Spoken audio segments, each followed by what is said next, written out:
Kita mau kembali ke rumah kita, yaitu bersama dengan Tuhan di dalam hadirat Tuhan. Mari semuanya kita siapkan hati, pikiran dan jiwa kita.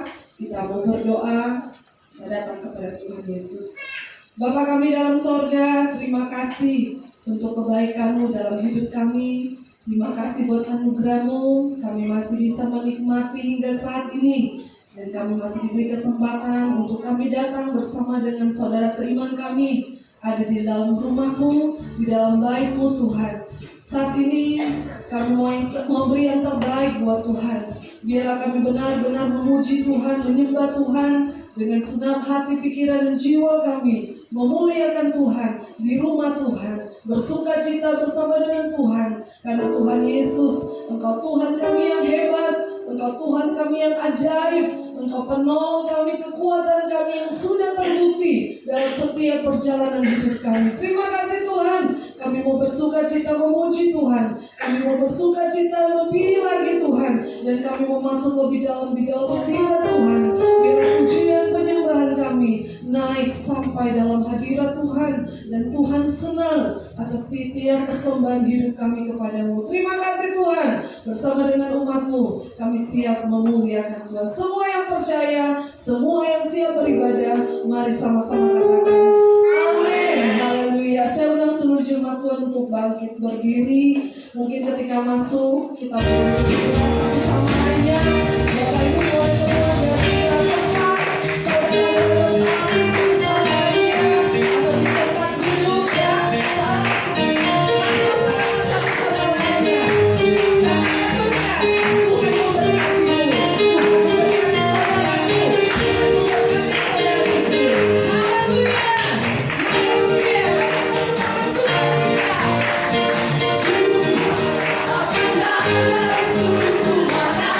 Kita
Haleluya.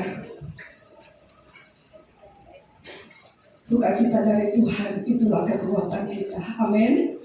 Kita dapatkan kekuatan di dalam Tuhan yang memberikan kita kehidupan. Haleluya, haleluya. Kami datang kepadamu Tuhan.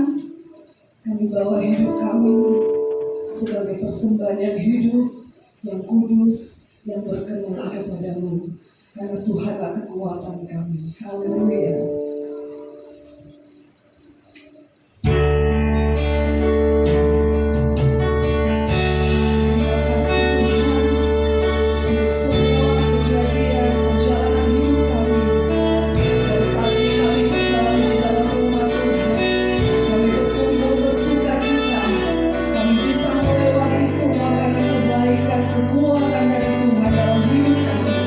Terima kasih Tuhan. Terima kasih Tuhan.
Haleluya.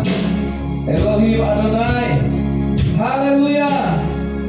Allah Bapa kami yang di surga, terpujilah Engkau Tuhan. Terpujilah Bapa, terpujilah Anak, terpujilah Roh Kudus. Terpujilah Allah kami yang hidup. Kami umat-Mu merendahkan diri. Kami umat-Mu Tuhan mempersembahkan diri kami. Kami umat-Mu Tuhan datang mencari wajah-Mu Bapa. Kami umat-Mu Tuhan Yesus datang menghadap Engkau, menyenangkan hati-Mu Tuhan, mempersembahkan segenap jiwa raga kami sebagai persembahan yang hidup, sebagai persembahan yang kudus. Kami datang kepada Tuhan Sang Halik. Daripada Engkau kami berasal, kepadamu kami persembahkan hidup kami ya Tuhan. Kami datang ke dunia ini tidak membawa apapun, dan kami akan meninggalkan dunia ini juga tanpa membawa apapun. Tuhan yang memberi, Tuhan yang mengambil, terpujilah nama Tuhan. Berikan kami Roh Kudus, Roh hikmat yang melepaskan pikiran kami dari segala kebodohan duniawi, dari segala kebodohan hikmat iblis. Kami menerima Roh yang dari Allah. Kami menerima Roh Kudus, sehingga kami mengerti apa yang Allah karuniakan kepada kami. Di dalam nama Tuhan Yesus kami berdoa. Semua kita yang percaya berkata amin. Silakan duduk.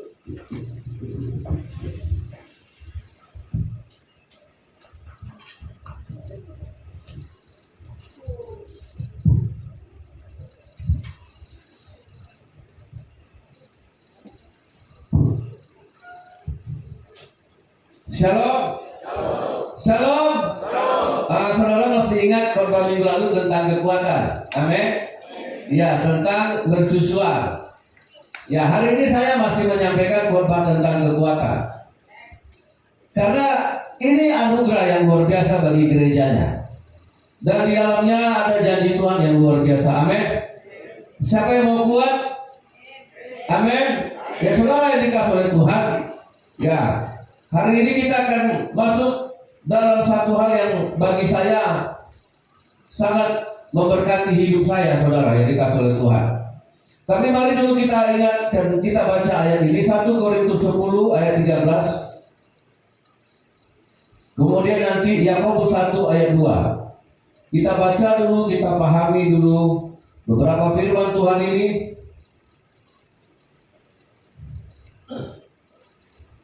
Yakob 1 Korintus 10 ayat 13. Mari kita baca. 1, 2, 3.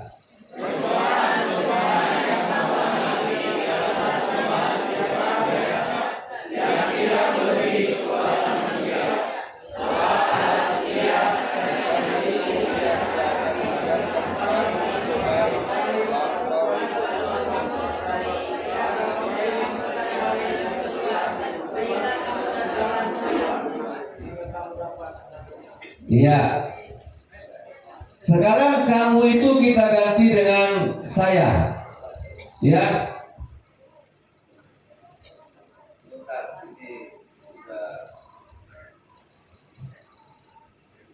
Kamu ganti dengan saya. 1, 2, 3. Pencobaan-pencobaan yang saya alami ialah pencobaan-pencobaan biasa yang tidak melebihi, sebab Allah setia, dan karena itu saya dicobai melampaui kekuatan saya. Pada waktu saya dicobai, Ia akan memberikan jalan keluar. Amin. Ini kan berkat yang luar biasa ya. Ya, ini kan hal yang luar biasa yang memang sebenarnya harus terjadi dalam kehidupan kita. Saudara yang dikasihi oleh Tuhan, selama kita menghadapi pencobaan, selama kita menghadapi masalah apapun ya, siapa yang sudah sampai pada pemahaman tentang ayat ini? Bahwa setiap pencobaan tidak mungkin tidak ada jalan keluar. Setiap pencobaan tidak mungkin menemukan jalan buntu kalau menurut ayat ini. Ya, setiap pencobaan tidak akan membawa kita kepada pencobaan-pencobaan berikutnya. Karena Rasul Paulus yang menulis ayat ini adalah Rasul Paulus yang pencobaannya luar biasa. Ini bukan teori. Ini lahir dari seorang rasul yang benar-benar langganan sama pencobaan. Di Alkitab yang langganan sama pencobaan itu rata-rata banyak. Di Perjanjian Lama ada Yusuf, ada Ayub, ada Abraham, semua saudara. Bahkan ada Raja Daud ya, yang mengalami pencobaan. Nah, kalau kita mendengar kata pencobaan, kalau kita benar-benar ada di dalam firman, pencobaan yang kamu alami adalah pencobaan biasa yang tidak melebihi kekuatan manusia. Nah, saudara yang dikasih oleh Tuhan, ya, nah, saya pakai satu ilustrasi begini, Bapak Ibu. Siapa yang bekerja dengan tangan kanan? Apa-apa semua dengan tangan kanan. Ya, kita olahraga megang raket atau meneribel bola basket tangan kanan. Kita masak tangan kanan. Ya, mencangkul tangan kanan. Menulis tangan kanan. Nyetrika tangan kanan. Segala sesuatu kita kerjakan dengan tangan kanan. Nah, satu hari tangan kanannya patah atau terkilir dan tidak bisa kerja. Pernah? Terus dikerjakan sama tangan kiri. Tangan kiri yang tidak pernah biasa mengerjakannya kaget dia. Dan dia mengalami kegagalan. Ya, tidak mampu karena tidak biasa. Akhirnya tidak bisa. Tangan kiri menjadi stres. Masalah pencobaan ini berat. Saudara tahu maksud saya memberikan ilustrasi ini, karena tangan kanan kita sudah biasa mengerjakannya, sudah biasa melakukan semua tanggung jawab itu. Akhirnya dia biasa dengan pencobaan itu. Dia biasa dengan tanggung jawab itu. Dia biasa dengan segala macam pekerjaan. Tapi karena kita jarang menggunakan tangan kiri kita jarang menggunakan tangan kiri kita untuk mengerjakan seperti tangan kanan. Begitu dia melakukannya, maka dia akan gagal. Jadi apa yang dimaksud pertama dari ayat ini? Apakah kekristenan kita sudah menjadikan segala pencobaan itu menjadi sesuatu yang biasa? Atau yang membuat kita stres, atau yang membuat kita nggak siap, atau begitu cemas, atau kita menjadi begitu takut. Nah, oleh sebab itu saudara, ini satu berkat yang luar biasa. Akhirnya tangan kanan terbiasa mengerjakan segala sesuatunya, sehingga akhirnya segala sesuatu adalah menjadi satu hal yang biasa. Dia bisa menikmatinya. Dia bisa menikmatinya, saudara yang dikasih oleh Tuhan. Ini maksud ayat ini, saudara. Ya, nah, kita disebut manusia karena kita mirip dengan Tuhan kita. Pencobaan yang kamu alami adalah pencobaan biasa yang tidak melebihi kekuatan manusia. Sebab Allah setia, karena Ia tidak akan membiarkan kamu dicobai melampaui kekuatan. Saudara yang dikasih oleh Tuhan, tidak ada pencobaan yang melampaui kekuatan manusia. Tidak akan ada.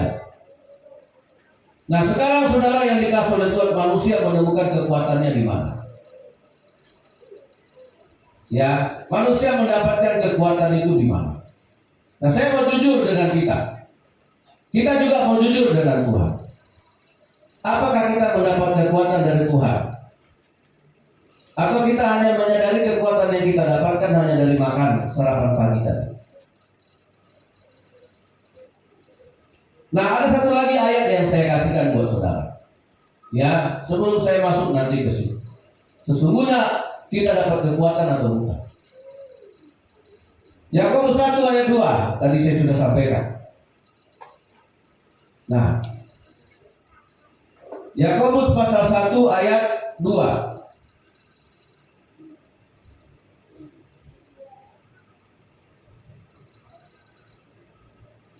Sama-sama kita baca lagi.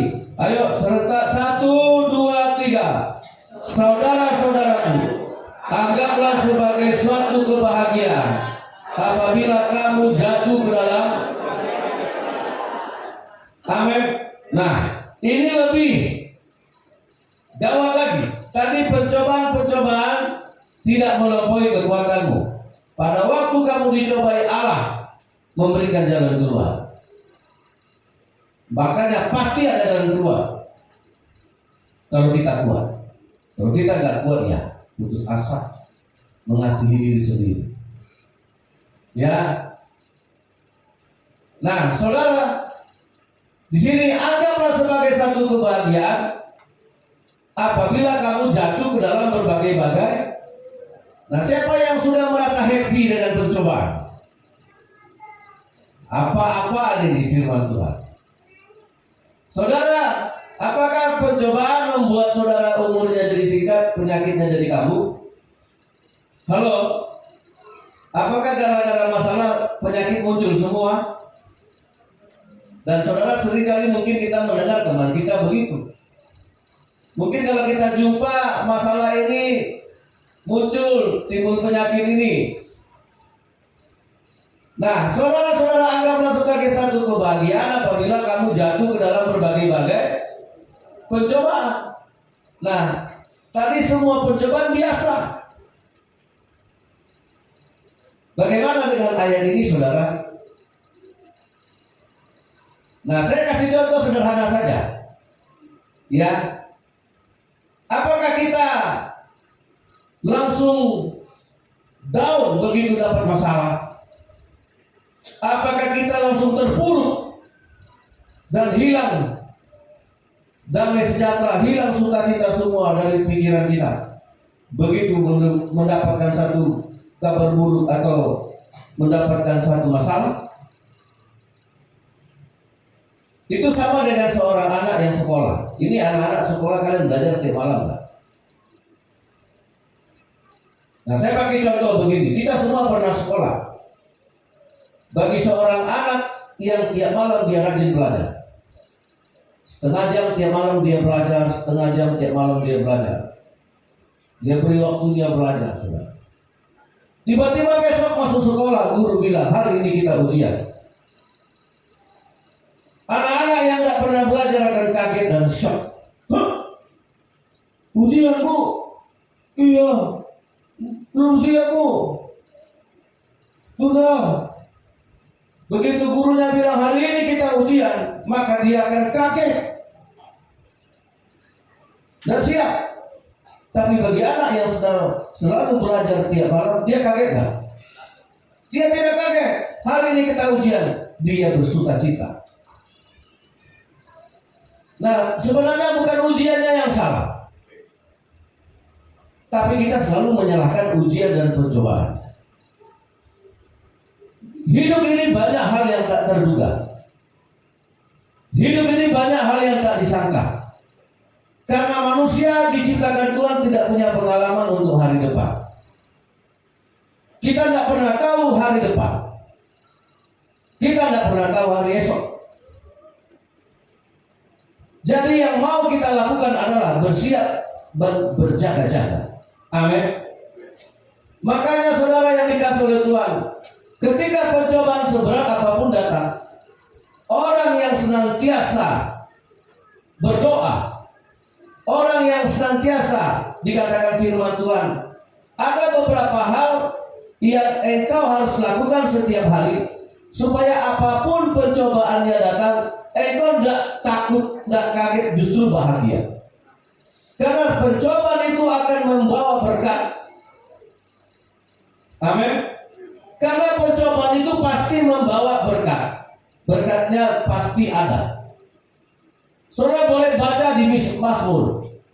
Setiap pencobaan, Abraham dicobai Tuhan sampai dia umur 100 tahun ketika tubuhnya lemah, ketika istrinya sudah tidak mungkin melahirkan lagi, sudah kadaluarsa, tapi di situ dia punya anak di umur 100 tahun. Dan dia bahagia di situ, saudara. Nah, makanya dikatakan pertama, kita tidak pernah siap karena kita tidak merenungkan firman Tuhan siang dan malam. Ini hal-hal yang harusnya kita lakukan setiap hari. Amin. Setiap hari renungkanlah firman Allah siang dan malam. Renungkanlah siang dan malam. Sama dengan Joshua. Joshua mau terima berkat. Saudara tahu, saudara mau terima berkat. Amin. Tapi kalau berkat itu ada di balik pencobaan, bagaimana? Saudara mau terima berkat, tapi di balik berkat itu ada kutukan. Saudara mau terima berkat, tapi dipagari dengan benteng masalah, bagaimana?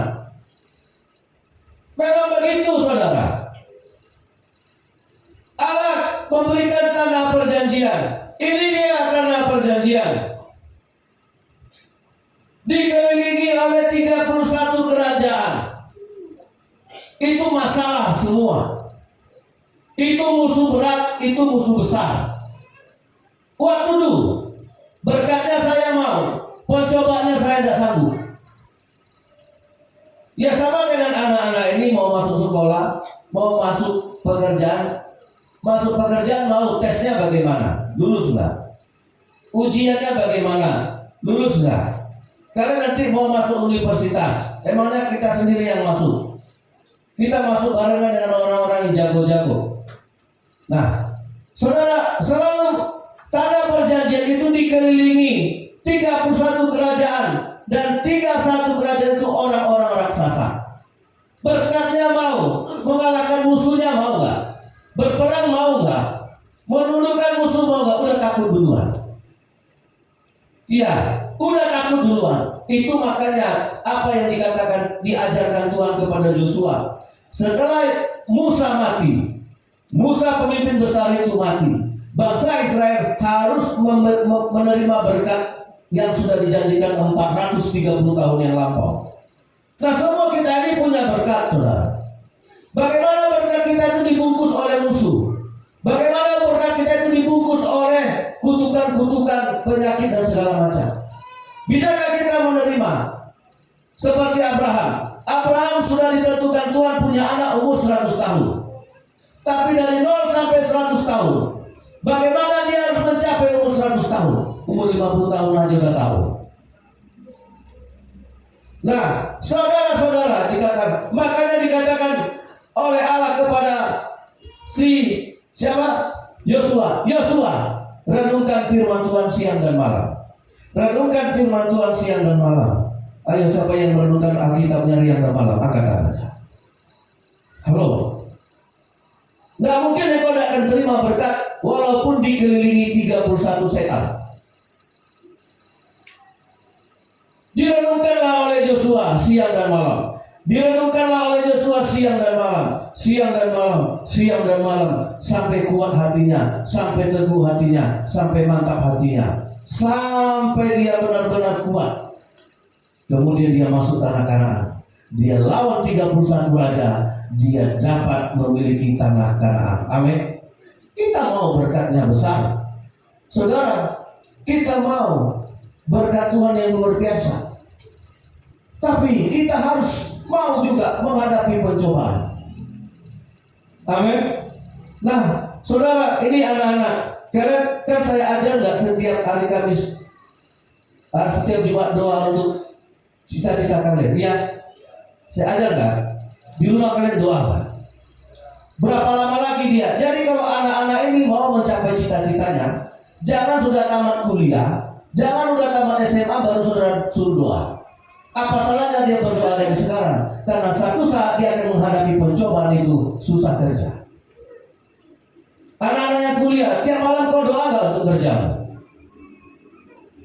Jangan nanti setelah selesai kuliah, baru lamar sana ditolak, lamar sini ditolak, ajukan sini ditolak, terus Pak Pendeta, minta doa, terlambat sudah.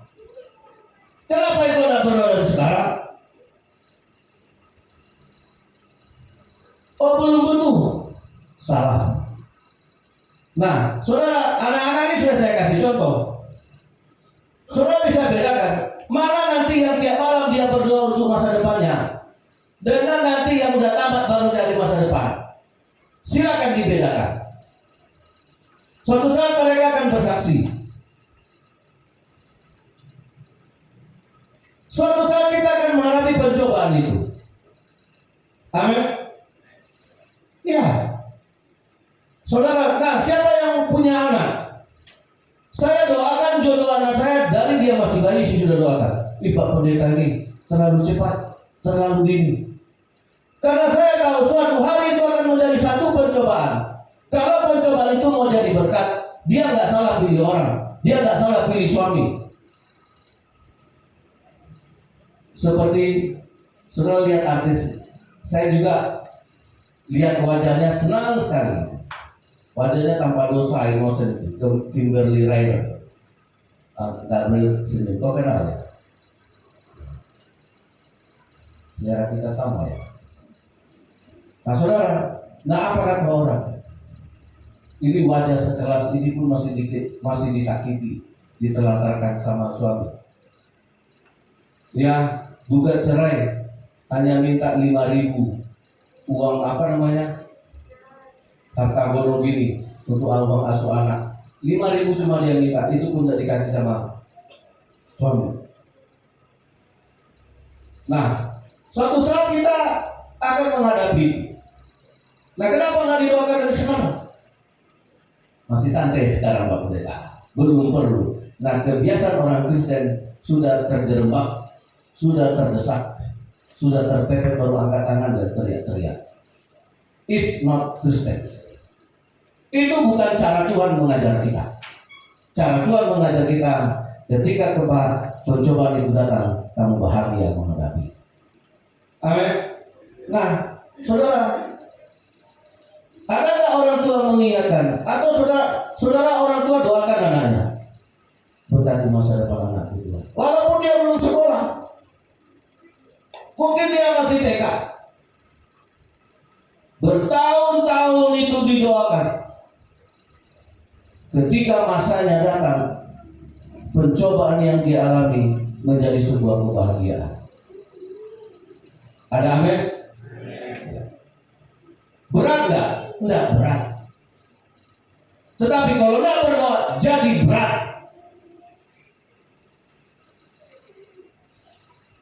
Nah, saudara yang dikasih oleh Tuhan, jadi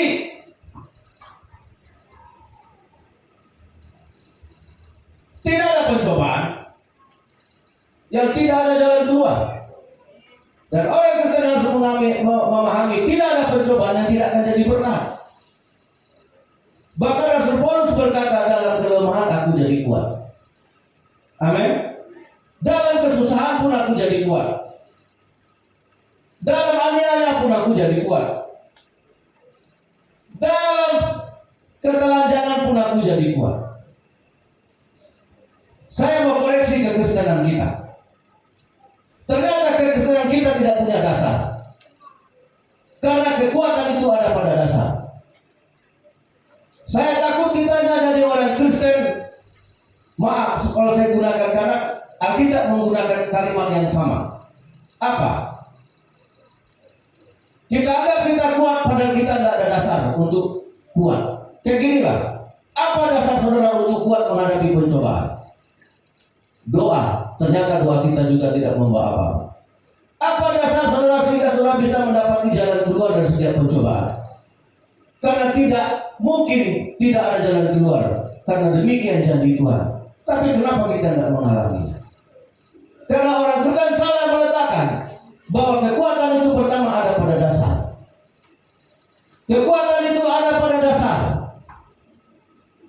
Apa dasar kita? Dasar kita adalah Kristus. Amin. 1 Korintus pasal yang ketiga.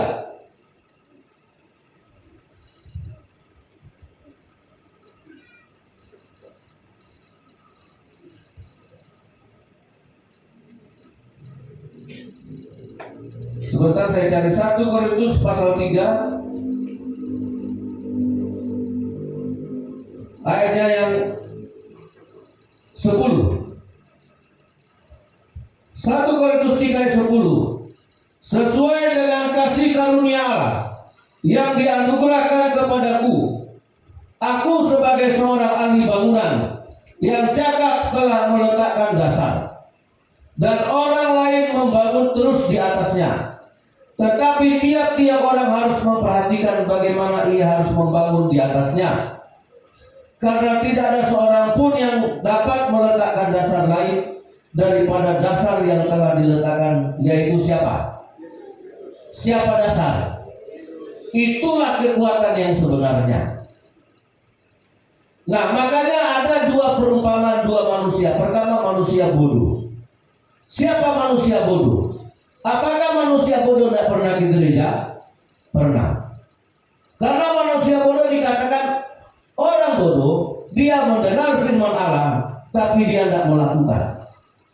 Sekali lagi, orang bodoh di dalam Alkitab, dia dengar firman Allah, tapi dia tidak lakukan. Sama seperti orang yang mendirikan rumahnya di atas pasir. Datanglah banjir, datanglah badai, datanglah topan melanda rumah itu roh, karena tidak ada dasar. Ternyata orang Kristen yang seperti ini banyak enggak? Makanya dia menyalahkan kenapa banjir, kenapa badai, kenapa angin ini kencang, kenapa syanu, kenapa begini, kenapa begitu. Akhirnya kita terpuruk, kita jatuh. Saudara lupa, kekristenanmu tidak punya dasar. Aku ke gereja, yes, engkau ke gereja. Mungkin engkau juga jadi pendeta, mungkin engkau juga jadi aktivis. Tetapi siapakah orang Kristen yang menjadikan Yesus sebagai dasar? Adalah orang bijaksana. Dia dengar firman Allah dan dia lakukan. Amin. Nah, sekarang tanya hati saudara. Saudara berada orang Kristen yang mana? Kalau orang Kristen yang kuat, dia punya dasar. Dialah orang yang mendengar firman Allah dan melakukannya. Seperti orang yang mendirikan rumahnya di atas batu. Datanglah banjir, datanglah angin, datanglah badai, menghantam rumah itu tetap berdiri karena dia punya dasar. Jadi kekuatan itu di mana? Di dasar. Siapa dasarnya? Yesus. Yesus akan jadi dasar hidup kita kalau kita mendengar dan melakukan. Amin. Nah, itu kan kembali sama saudara. Kita yang tahu, aku dengar, aku cuekin, aku dengar, aku lupakan, atau aku dengar, aku lakukan. Nah, bagi kita sudah terbiasa tidak melakukan firman Allah, kita anggap itu tidak dosa. Oke. Tapi lihatlah amburadulnya hidup saudara. Lihatlah betapa terpuruknya engkau kena masalah sedikit, engkau limbung. Karena berita buruk sedikit, engkau hilang sejahtera. Datang masalah, datang juga penyakit. Iya nggak? Terus kita bilang kita berdoa, doa bukan dasar. Apalagi doa setelah terjerembab ke dalam masalah, itu doanya udah gak konsen. Saudara, nah makanya saya bilang tadi, akan berbeda anak-anak ini kalau tiap hari orang tuanya kan mendoakan, ayo nak, sebelum kau sekolah kita berdoa untuk masa depanmu nak. Jangan uang jajan aja yang diingat. Tapi kita orang tua kan gak mau capek. Sebenarnya gak capek-capek amat. Tapi berkatnya, ya susah gak saudara? Temani anakmu sebelum berangkat sekolah berdoa. Berkati masa depan anak ini. Tuhan Yesus. Tadi saya kebaktian di kampung saudara. Ibu ini kena kanker, udah stadium berapa? Rambutnya udah habis. Waktu anaknya lahir suaminya meninggal. Terus mamanya panggil ke kampung suruh supaya anak ini dititipkan sama mamanya, terus dia bisa kerja atau bisa kawin lagi. Masih muda. Anak ini suaminya meninggal waktu anaknya masih bayi. Bawalah sini anakmu. Biarlah sama mama. Kau bisa kerja dan kau bisa menikah. Dia tidak nikah. dia perjuangkan anaknya ini. Ya, anaknya ini lulus Olimpiade Matematika tingkat apa kemarin di Pekanbaru tadi dia cerita. Saudara tahu, rambutnya udah habis kena sinar. Dia jualan sayur, jualan ke Tambun, jualan ke Ujung Batu. Dia perjuangkan anaknya yang satu ini. Dia tidak mau kawin, dia tidak mau menikah lagi.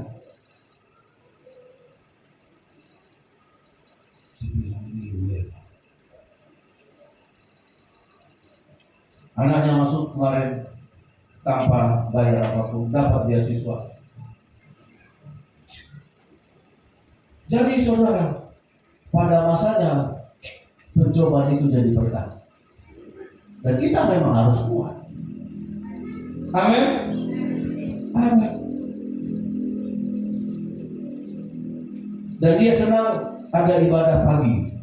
Kita bikin ibadah pagi karena begitu siap dia bisa. Selamanya aku tertuduh Pak, ya aku single parent, memperjuangkan anakku, memperjuangkan orang tuaku. Kalau tidak jualan bagaimana? Nah, aku bersyukur. Jadi pagi dia udah datang ke kebaktian, begitu selesai kebaktian, maaf ya aku tidak bisa cerita banyak-banyak, aku tidak bisa cerita yang banyak-banyak, aku mesti lalu lagi ke pasar. Saudara, nah, dasar kita itu Kristus. Maukah engkau memiliki dasar? Orang bijak, kenapa rumahnya tidak roboh? Dia punya dasar. Nah, sekarang kan kita tinggal analisa. Saya orang Kristen yang di mana? Yang bijak atau yang bodoh? Berkali-kali firman Allah hanya masuk telinga kiri, buang telinga kanan. Dan kita bilang ini biasa. Tapi ingat, suatu hari akan ada banjir.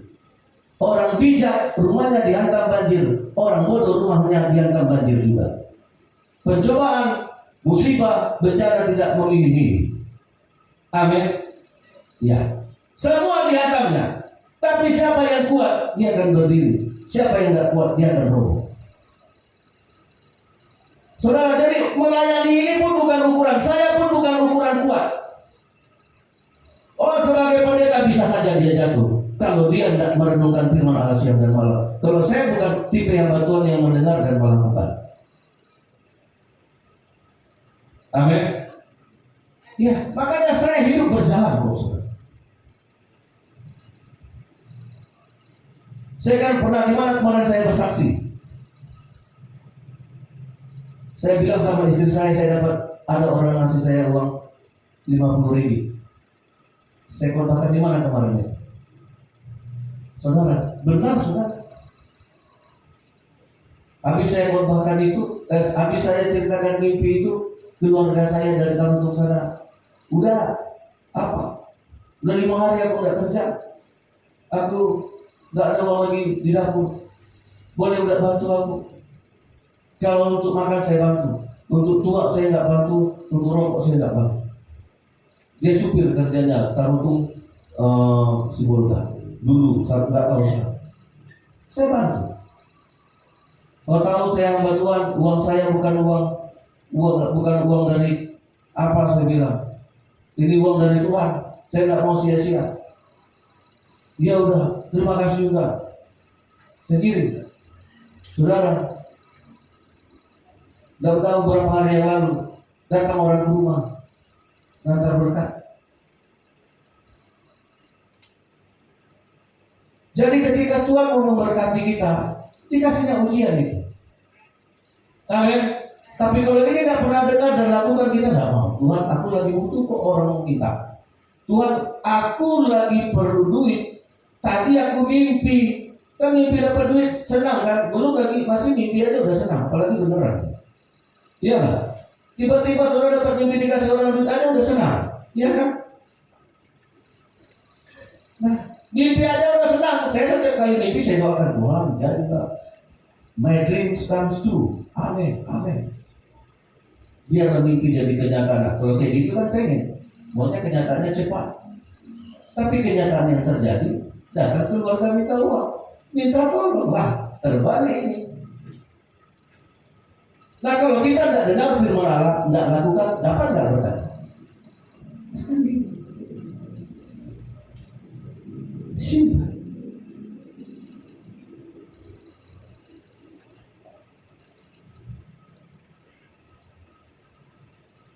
Nah saudara, makanya kemarin ibadah Jumat saya liburkan. Karena ada pertabisan, saya bingung juga. Saya ingin juga bawa anak istri. Saya mau juga bawa istri saya pertabisan. Ya, kalau pertabisan yang bawa istri lah. Ya kan Bapak juga memperkenalkan. Saya pendeta ini punya istri satu. Selama ini saya memperkenalkan istri saya ada di rumah. Lagi ngasuh anak-anak saya. Nah kemarin kan saya bawa istri saya satu, silakan berdiri kembali. Wah kan bangga itu kan. Istri paling cantik di gereja kali ini bisa ditanya. Ya kan? Nah pergi sini. Ya pulang malam. Akhirnya pulang mau kemana? Mau ke perahu. Gimana mau pulang? Janganlah pulang malam. Ya acara pertabisan udah. Kita dikasih hotel 2 kamar. Pas pula saya onsite manggung di Pekanbaru penuh, pulang semua hotel penuh. Tapi tunggu yang dicari, ini yang heboh mereka aja. Tunggu yang dapat satu di sini, dapat satu lagi udah di sini. Ya udah nih, saya bawa anak istri. Kalian tinggi papa mau pergi pelayanan, pulang malam tinggal tidur, pagi sarapan tinggal pulang. Berkat Tuhan. Amin. Saudara, tetapi sebelum dapat berkat itu apa? Kita diuji.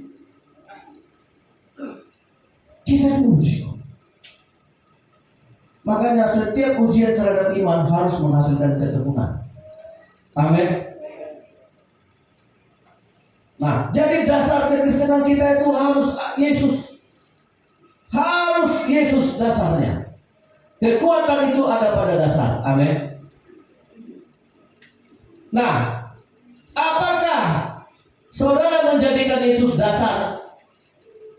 Kemarin waktu saya sharekan sama hamba Tuhan. Karena begini saudara, karena dasar dan bangunan itu nggak bisa dipisah. Ya nggak bisa terpisah. Kalau rumah itu terpisah berarti nggak ada dasarnya. Itulah rumah di atas pasir. Nah, kebanyakan orang Kristen menjadikan Tuhan bukan dasar, aksesori. Apa contohnya? Ya, misalnya kayak rumah ini. Terjadi bencana, terjadi gempa, terjadi pencurian, terjadi orang bisa curi AC gereja. Orang bisa curi Yamaha, keyboard gereja. Orang bisa ambil kursi, orang bisa ambil atap, orang bisa ambil daun pintu. Iya kan? Semua itu bisa diambil. Tetapi saudara, orang Kristen seringkali seperti itu. Dia hanya minta Yesus memberkati aksesoris hidupnya. Tapi ketika itu diambil, kok diambil ya Tuhan? Kok dicuri ya Tuhan? Nah kita marah sama dia. Tapi kalau kau jadikan Yesus sebagai dasar, itu tidak akan ada yang mengambil. Amin. Itu tidak akan ada yang mengambil. Jadilah orang Kristen yang menjadikan Yesus dasar. Jangan sedikit-sedikit datang sama Tuhan, cukupkan, tambahkan rezeki, tambahkan ini, tambahkan itu. Semua yang saudara minta tambahkan itu bisa dicuri oleh pencuri, bisa dirusak oleh nyenang. Tapi Yesus selalu kita posisikan seperti itu. Tidak pernah kita jadikan dasar. Ini khotbah saya terakhir. Kita belajar tentang dasar yang teguh tadi. Amin. Nah, agak sedikit membaca. Ayo kita baca Ayub.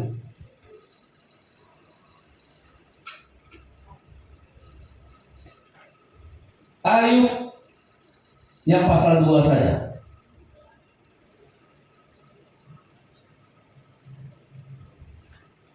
Ayub pasal 2. Nah, saya baca ayat 1. Ayo kita membaca. Kita tahu Ayub mengalami pencobaan yang luar biasa. Tapi lihat di mana letak kekuatan Ayub. Ayub pasal 2 ayat 1, nanti Bapak Ibu baca ayat 2. Pada suatu hari datanglah anak-anak Allah Tuhan. Dan di antara mereka datang juga iblis untuk menghadap Tuhan. 2, 3.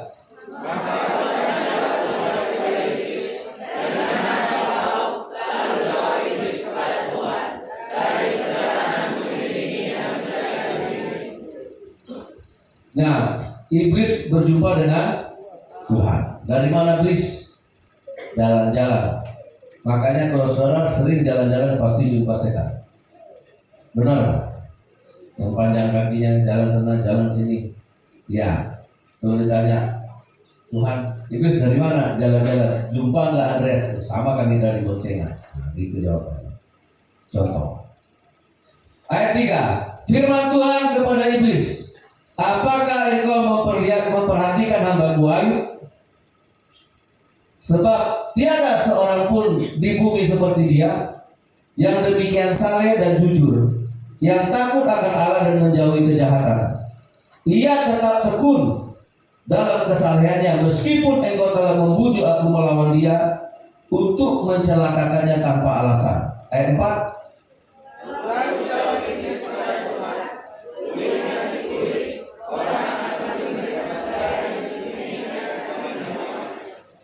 Tetapi ulurkanlah tanganmu dan jamalah tulang dan dagingnya, ia pasti mengutuki engkau di hadapanmu.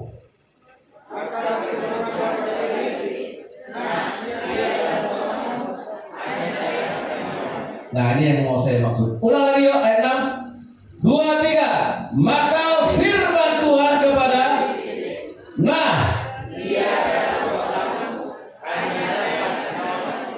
sayangkannya. Oke. Ini ujian terakhir. Ini pencobaan berat. Pencobaan pertama sudah dilewati Ayub. Ketika harta, benda, kekayaan anaknya semua diambil. Ya, masuk pada pencobaan kedua, iblis masih belum senang. Apa kata iblis? Izinkan aku mencobai tubuhnya. Nah, apa kata Tuhan? Silakan engkau cobai tubuhnya, tapi nyawanya jangan. Ya, nah datanglah iblis, ditimpanya Ayub dengan penyakit. Tidak tahu nama jenis penyakitnya, tidak tahu obatnya apa. Yang jelas dia sakit dan dia garuk-garuk badannya dengan beling sampai berair bernanah. Hancur. Dengan tujuan Ayub pasti akan menyangkal Tuhan. Dengan tujuan iblis, Ayub pasti akan memberontak dan membenci Tuhan. Kan itu tujuan. Tetapi yang mau saya garis bawahi, tetapi nyawanya jangan kesentuh. Nah, inilah orang Kristen. Ya, saudara, rohnya, nyawanya jangan kau sentuh. Saudara, mungkin semua yang kita punya bisa meninggalkan kita. Uang datang dan pergi, jabatan datang dan pergi. Tanggal 20 bulan 10 Jokowi tidak jadi presiden. Jabatan datang dan pergi. Hari ini kita sehat, bugar, mantap, sehat, mantap, dan bugar, mantap. Tapi belum tentu 2 bulan lagi engkau bisa. Tapi sayangkan nyawa. Nah, orang Kristen selalu tidak peduli dengan roh, padahal Tuhan peduli. Kita selalu hanya peduli dengan apa? Beda aku apa? Baju aku apa? Sepatu aku apa? Terus kita, handphone kita apa? Tetapi Tuhan bilang sama iblis, rohnya jangan. Kenapa Allah peduli? Disitulah dasar kekuatan Allah. Nah, saya tanya, roh kita pedulikan atau tidak? Nah, itu jawaban saudara untuk menghadapi pencobaan. Jawaban saudara untuk menghadapi pencobaan seberat apapun terletak pada roh. Perut ini bisa kita isi makan 3 kali sehari. Kita bisa pakai dia kerja, tapi tidak bisa kita pakai kekuatannya untuk menghadapi pencobaan. Kita kasih makan 3 kali sehari, akhirnya terjadi pertumbuhan, tambah ganteng, tambah besar, tambah gemuk. Ketika gemuknya ke depan ke samping, stres dia. Ya makanya jangan makan 3 kali. Ya kan nampak, makan 3 kali kan nampak itu dengan makan yang sekali. Pak Nabi itu berapa kali makan dibanding dengan Benaya? Jangan sedikit lapar, jangan sedikit lapar. Ya kan nampak, karena dikasih gitu. Tapi pernahkah kita peduli dengan roh kita? Pernahkah kita peduli dengan roh kita? Karena inilah yang dijaga Tuhan. Karena ini roh yang jangan kau sentuh. Karena ini yang membuktikan Ayub bisa menang. Amin. Amin. Iya. Makanya baca di bawahnya, saudara. Apa kata Ayub setelah dihantam penyakit? Ayat 7 saya mulai baca. Ayub 2 ayat 7. Kemudian iblis pergi dari hadapan Tuhan, lalu ditimpanya Ayub dengan bara yang busuk dari telapak kakinya sampai ke batu kepalanya. Lalu Ayub mengambil sekeping beling untuk menggaruk-garuk badannya sambil duduk di tengah-tengah abu. Wah, hancur badannya, saudara. Ayat 10, tetapi jawab Ayub kepadanya, engkau bicara seperti perempuan gila. Apakah kita mau menerima yang baik dari Allah, tetapi tidak mau menerima yang buruk? Dalam kesemuanya itu Ayub tidak berbuat dosa dengan bibir. Hai. Nah, dasar kita itu ada pada roh. Begitu pedulinya Tuhan sampai dia bilang sama iblis, tubuhnya boleh kau sakiti, tapi rohnya. Makanya kita jangan cengeng. Kenapa Tuhan? Kok aku begini? Tubuhmu boleh diizinkan Tuhan disakiti. Iya, orang Kristen bisa ditolak cintanya. Siapa yang pernah ditolak cintanya? Terus marahnya sama Tuhan. Nah, saya pernah ditolak cintanya. Padahal udah jadi pendeta, udah keren kayak gini, masih ditolak juga. Ya. Terus saya mau bilang, Tuhan, hina kali lah hamba. Tuhan, tubuhmu bisa diizinkan Tuhan dicoba. Amin. Bisa. Ya, mobil pendeta juga bisa kempes di jalan. Semua bisa. Tapi Tuhan bilang rohnya. Nah ini kenapa? Makanya pedulilah dengan roh kita. Isi dia dengan firman. Amin. Amin. Iya. Saudara berdoa, Tuhan lindungi aku. Itu tidak doa untuk mengisi roh. Roh kita itu akan kuat. Itu makanya saudara baca Ayub pasal bukan Ayub, Roma pasal 8. Sekali lagi ya, maaf ya. Roma pasal 8.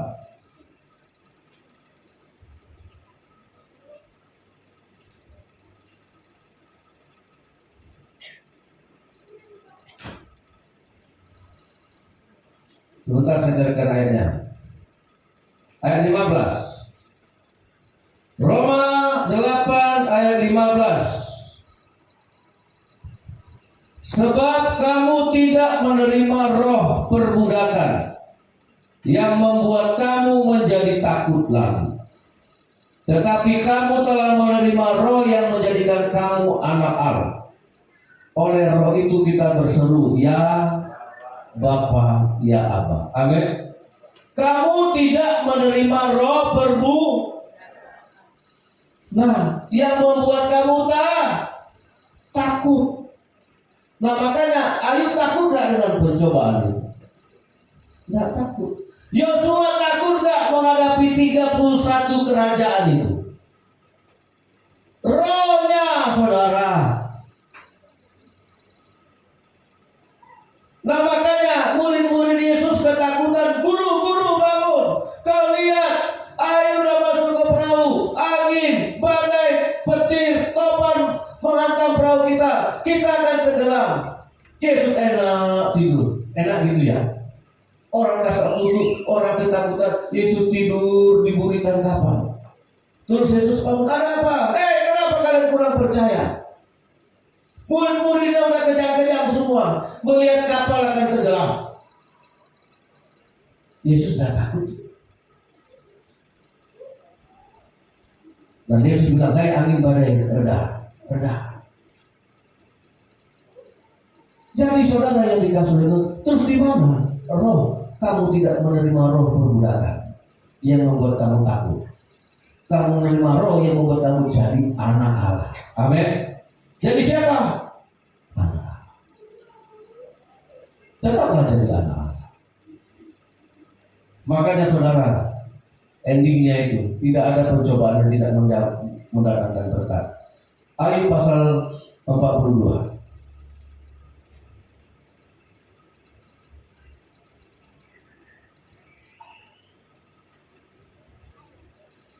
Nah, Ayub pasal 42 kita baca ayat 12. Nah, saudara perhatikan.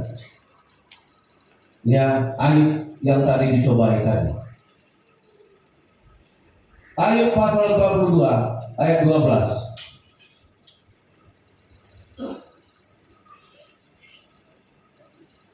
Dua, tiga. Tuhan memberkati Ayub dalam hidupnya yang selanjutnya lebih daripada dalam hidupnya yang dahulu. Ia mendapat 14.000 ekor kambing domba dan 6.000 unta, 1.000 pasang lembu dan 1.000 ekor keledai betina. Ia mendapat juga 7 orang anak laki-laki dan 3 orang anak perempuan. Dia dapat 2 kali lipat. Beli 1 gratis 1, enak. Beli 1 dapat 1. Nah, Tuhan gantikan itu. Kenapa Tuhan bisa menggantikan? Rohnya itu kuat. Amin. Rohnya, bukan doanya yang mantap, bukan doanya yang maju, rohnya kuat. Makanya tidak ada pencobaan yang tidak mendatangkan berkat bagi orang yang kekuatannya di dalam Tuhan. Amin. Amin. Ya. Tidak mungkin hukum pencobaan, di balik pencobaan selalu ada berkat. Tidak, pencobaan satu tidak melahirkan pencobaan. Pencobaan itu tidak beranak. Baksonya yang beranak. Siapa yang sering makan bakso beranak? Iya. Uang di banknya yang beranak. Masalah tidak boleh beranak. Amin. Kalau beranak yang salah saudara, bukan Tuhan. Kesusahan hari ini cukup untuk hari kita dihukum sama Tuhan. Tuhan Yesus memberkati. Saya undang pelayan perjamuan kudus maju ke depan. Ajaib Kau Tuhan, penuh kuasa, sanggup pulihkan keadaanku. Dalam tangan-Mu seluruh hidupku tak akan goyah. Ajaib Kau Tuhan, ajaib Kau Tuhan, penuh kuasa, sanggup pulihkan keadaanku. Dalam tangan-Mu seluruh hidupku tak akan goyah.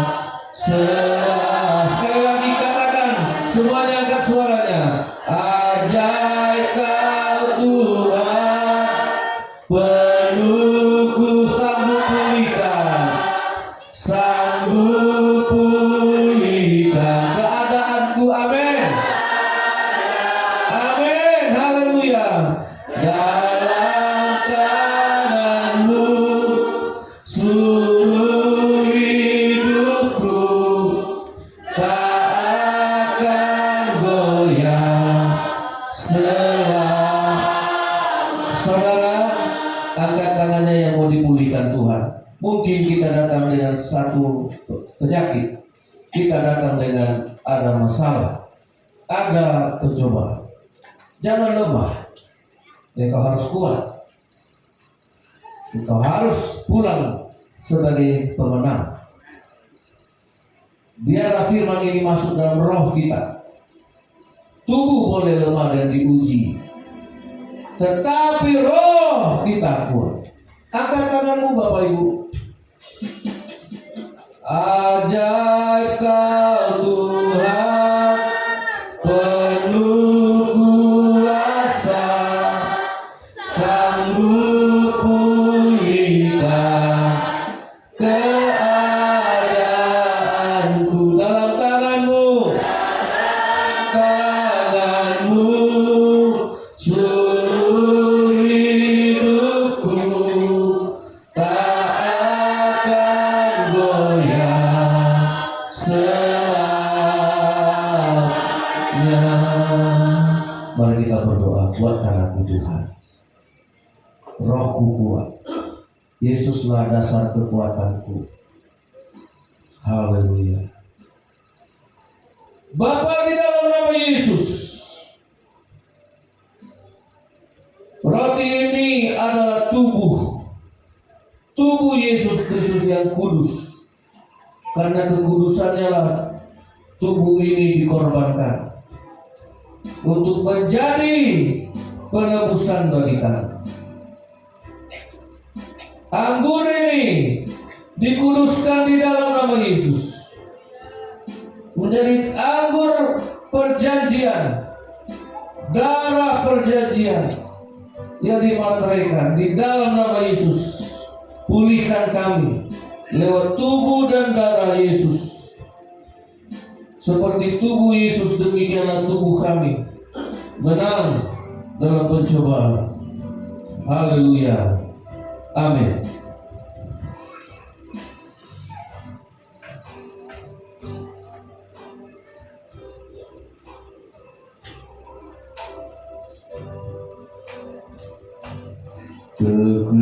Kekuatan di hidupku, ku dapat dalam Yesus. Dia tak pernah tinggalkanku, setia menopangku. Berseru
saudara, jadilah pelaku firman. Orang bijak adalah orang yang mendengar dan dia melakukan. Dia rumahnya akan berdiri. Dia seperti orang yang mendirikan rumahnya di atas batu.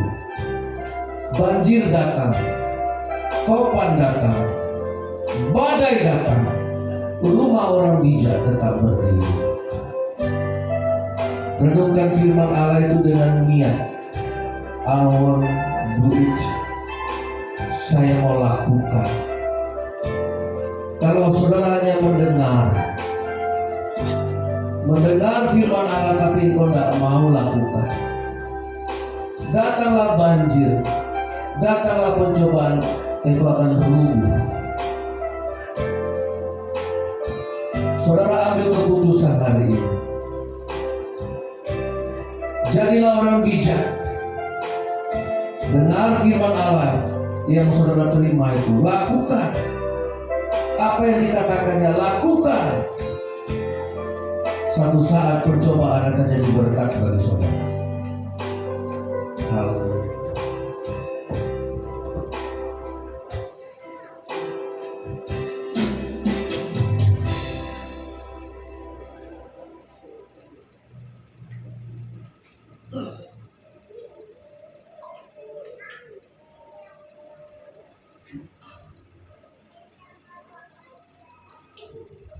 Saya undang bangkit berdiri.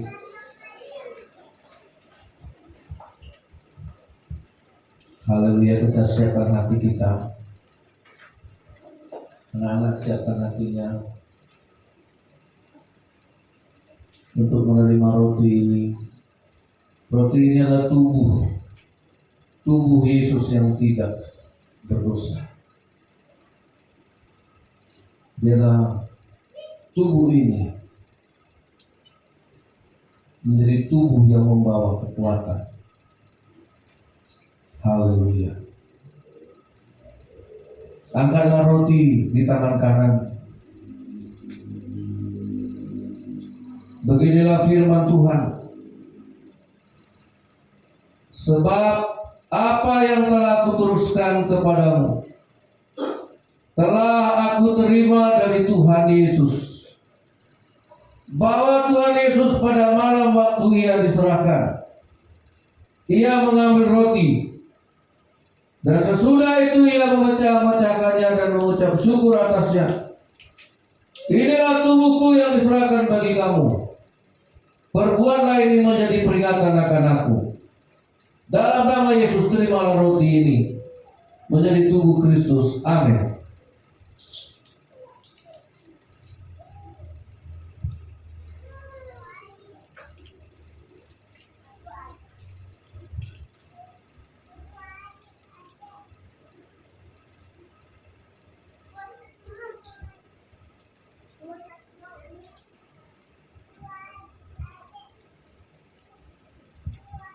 Angkatlah cawan di tangan kanan.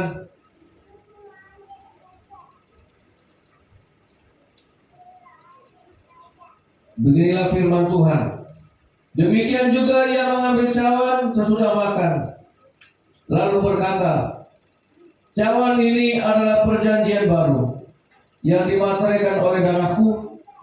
Perbuatlah ini setiap kali kamu meminumnya menjadi peringatan akan aku. Demi nama Tuhan Yesus, terimalah anggur ini menjadi darah perjanjian, darah penebusan. Haleluya. Amin.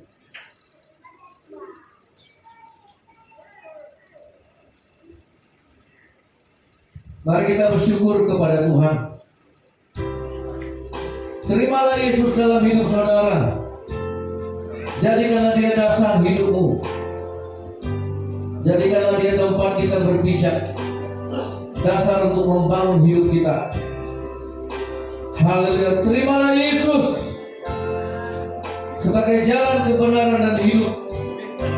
Terimalah Yesus, dan di atas Yesuslah hidup kita dibangun.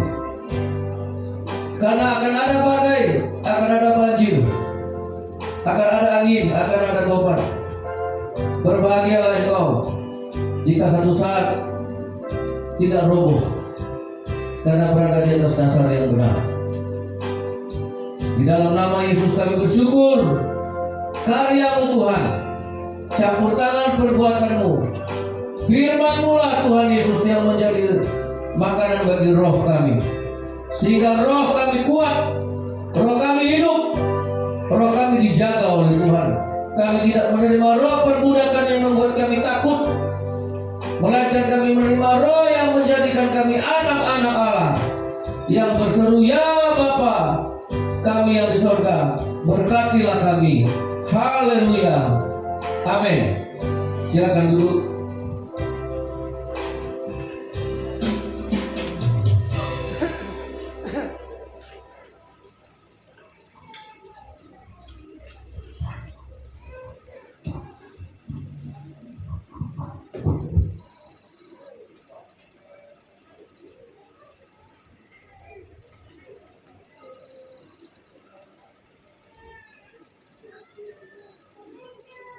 Puji Tuhan, kita sudah diberkati dengan firman Tuhan, maka kuatlah roh dan jiwa kita karena firman Tuhan itu harus hidup dalam hidup kita. Puji Tuhan, sekarang kita mau kembalikan menjadi milik Tuhan, yang Tuhan percayakan dalam hidup kita.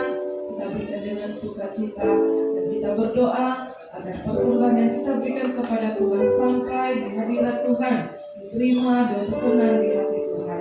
Mari kita berdoa. Bapa kami dalam sorga, terima kasih untuk kebaikan kemurahan-Mu, di mana kami masih bisa menikmati firman Tuhan bersama dengan saudara seiman. Ajar kami mendapatkan sesuatu di mana firman Tuhan itu hidup, berkuasa dalam kehidupan kami. Biarlah firman yang kami sudah dengar itu menjadi kehidupan kami ketika kami melangkah keluar dari bait-Mu ini Tuhan. Kekuatan yang kami dapat sesungguhnya dari Tuhan, sehingga apapun badai yang kami hadapi di luar nantinya, bersama dengan Tuhan kami tampil lebih dari seorang pemenang. Terima kasih Tuhan, sebagai ucapan syukur kami atas berkat Tuhan, kepercayaan Tuhan dalam hidup kami. Biarlah kami mau dengan rela hati memberi dengan sukacita dari Tuhan kembali untuk kemuliaan nama Tuhan. Di dalam nama Tuhan Yesus kami akan memberi yang terbaik buat Tuhan. Haleluya, amin. Kita mengangkat pujian, "Kala ku cari damai, hanya ku dapat di dalam Yesus."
Selamat hari Minggu.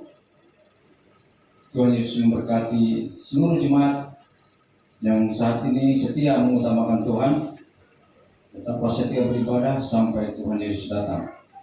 Dan marilah kita lakukan firman yang sudah kita dengar di dalam kehidupan kita sehari-hari. Dan tak lupa kami mengucapkan selamat datang, selamat beribadah bagi jemaat yang baru pertama kali beribadah di tempat ini. Mungkin berkenan untuk berdiri. Ada? Stop lama semua ya. Amin. Puji Tuhan. Dan kami akan membacakan pengumuman 1 September 2024. Yang pertama, jadwal ibadah sepanjang minggu ini.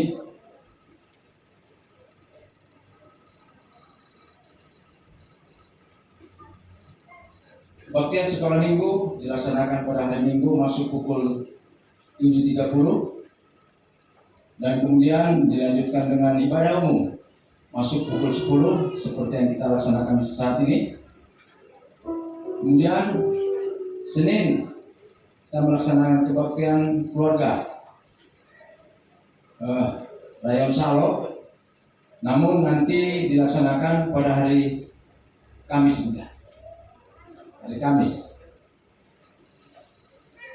Tempat ibadah di rumah Ibu Dayan, gabung dengan Salo. Kemudian hari Rabu dilaksanakan kebaktian sel Rayon Ridan. Tempat ibadah di rumah Ibu Fitri di depan kantor Kejari, kantor kejaksaan. Dan mengulangi lagi ya, hari Rabu kebaktian keluarga Rayon Ridan. Tempat ibadah dilaksanakan di rumah Ibu Fitri, tepatnya di depan Kejaksaan Negeri Bangkinang, Jalan Lingkar sana. Jalan Lingkar sebelum, kalau dari sini sebelum kantor Bupati. Kemudian ibadah komunitas dilaksanakan pada hari Jumat masuk pukul 5 sore. Tempat ibadah di rumah Ibu Leni.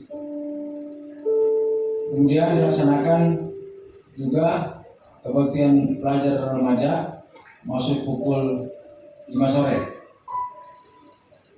Dan pada hari Sabtu dilaksanakan doa pelayan masuk pukul 5 sore. Diharapkan bagi seluruh pelayan GPA diwajibkan mengikuti doa dan puasa, bertugas maupun tidak bertugas. Dan kami juga diperkenankan atau diperbolehkan, mari kita sama-sama seluruh jemaat datang untuk berdoa di gereja ini di dalam doa pelayan. Kemudian pengumuman tambahan, kami harapkan selama berlangsungnya ibadah diharapkan ketertiban untuk tidak keluar masuk gereja kecuali yang hal penting lah, hal yang emergensi. Kalau udah tersesat buang air mungkin apa boleh buat ya. Kalau hal-hal lain mungkin masih bisa ditahan. Contoh ada WA masuk, boleh ditolak aja, atau telepon masuk ditolak. Kemudian ketika beribadah gunakan HP untuk membaca Alkitab saja. Memang hidup ya membaca Alkitab, tapi ketika ada suara panggilan kan pasti mengganggu, tolak. Itu maksudnya, sehingga tidak mengganggu konsentrasi kita di dalam beribadah. Dan yang ketiga, mari kita bersama-sama menjaga kebersihan di lingkungan gereja, di lingkungan baik di lingkungan rumah kita, di lingkungan tempat kerja kita, dan bukan hanya di sini saja. Dan bisa dapat membuang sampah pada tempatnya. Dan ketika kita mau keluar pada saat seperti ini, ada sampah boleh diamankan, dikantongi atau taruh tas, nanti setelah keluar boleh dibuang di tempat sampah yang ada disediakan di luar. Dan kami akan membacakan, kemarin sudah diadakan rapat pembentukan panitia Natal tahun 2024 yang telah disepakati dan ditunjuk. Saya bacakan ya, biar masing-masing atau jemaat tahu.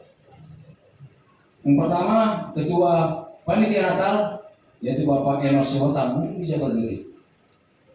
Ini Bapak. Kemudian Wakil Ketua Bapak Sujiono berdiri. Ya. Bendahara Ibu Kus. Ini wajah-wajah baru nih. Kemudian Sekretaris Bapak Oli Siaroho. Ini orangnya. Kemudian seksi acara Ibu Gembala dibantu oleh Muda-Mudi. Gembala mungkin sudah kenal ya. Kemudian seksi konsumsi Ibu Sitorus dibantu oleh ibu-ibunya. Ibu-ibu kaum ibu dibantu, bukan maksudnya ibu terus selalu berjalan sendiri, tetap didukung oleh para kaum ibu. Ya, mana ibunya biru semua itu. Bahasa ya, dan maksudnya seperti itu. Nanti langsung ibu terus stres ini segini nih katanya. Kemudian sesi keamanan Bapak Oksel, coba diri Bapak Oksel. Bapak Oksel lagi di luar. Kemudian Bapak Waru, diri Pak Waru, jangan jauh-jauh. Ini saya teringat sama Pak Waru ini sedikit. Ketika dia mau berharap pindah ke Tembilahan dulu ya, mungkin jemaah pada tahu, pindah ke Bangkinang. Saya berharap ketika saya nanti mau pensiun, beliau ini pengganti saya untuk dapat melayani Tuhan. Amin. Demikian juga Ibu Waru. Ibu Waru ini begitu pensiun Ibu Sritama, sekarang sudah jadi pengurus di pengurus di Kodim. Jadi saya merasakan kasih terhadap mereka ini, sehingga dia minta ke Kodim, minta ke Koramil pula. Puji Tuhan, apa yang kita rencanakan